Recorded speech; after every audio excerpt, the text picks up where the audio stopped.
It's Monday and let's get into what is trending. Now, the first story is President Mahama welcoming ECOWAS, to support Ghana in the AU petition condemning the xenophobic attack. And also, this petition is to save or protect other African citizens in other African countries. But permit me also, after talking about this compact, to address a matter of immediate concern to Ghana, Nigeria, and indeed the whole of our continent. Ghana is deeply concerned about the recent incidents of xenophobic attacks against our citizens in South Africa.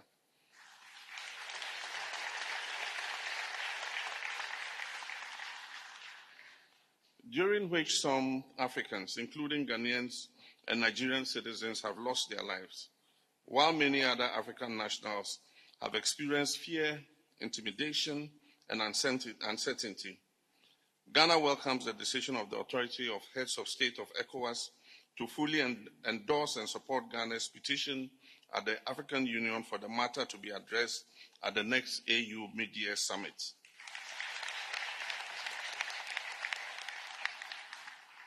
African liberation was achieved through solidarity across our borders.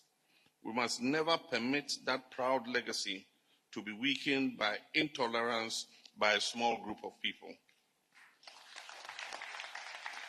Tell me why the South African government came out to say that Ghanaians are leading a coordinated false information, false news to outcast them or to paint them black. Do you get where I'm coming from? Why would you sit down and think of this as a response on what our president is doing? Because when this thing started, our president actually begged other African countries to do what?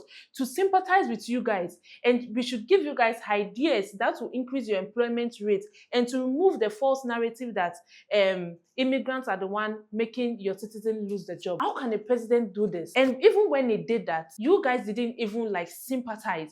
You guys didn't do anything about it. Since you guys didn't do anything about it, this is the right way he decided to go with it.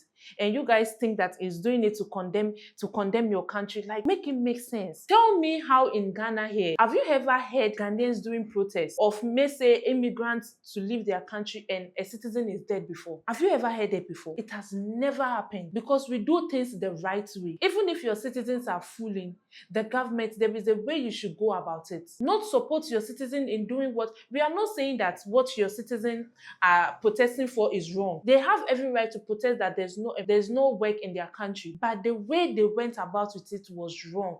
And the way the government responded to it was wrong. And just as I said, our president, we don't do gidi-gidi. Ghana, we don't do gidi-gidi. We don't do gidi-gidi. Now, only this one, cry. Look at the way people are forgetting. You are shaking. Relax. Sit down. Since you guys don't want to do anything about it, we will do something about it. So relax and sit down. And I hope your citizens have their jobs now. Because if that is what you guys are saying, I hope they have their jobs now. Now, moving on to the next story is Abuchika. We know that Abuchika is facing a lot. He's going through a lot right now.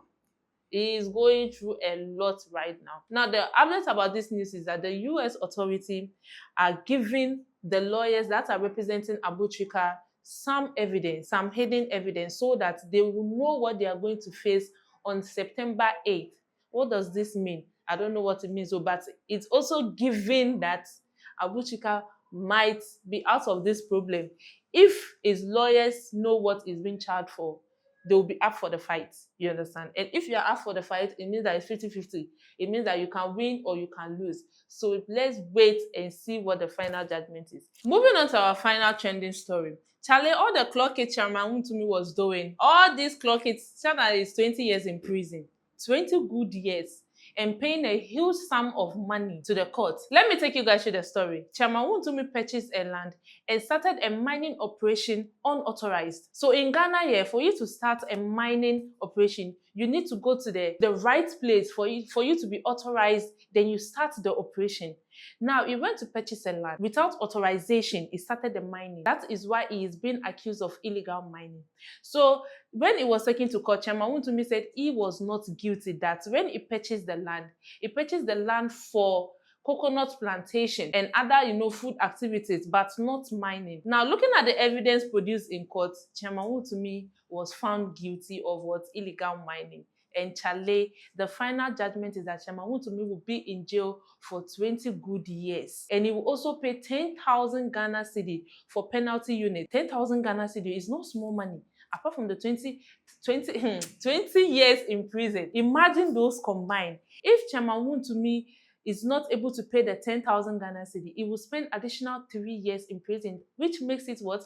23 years in prison.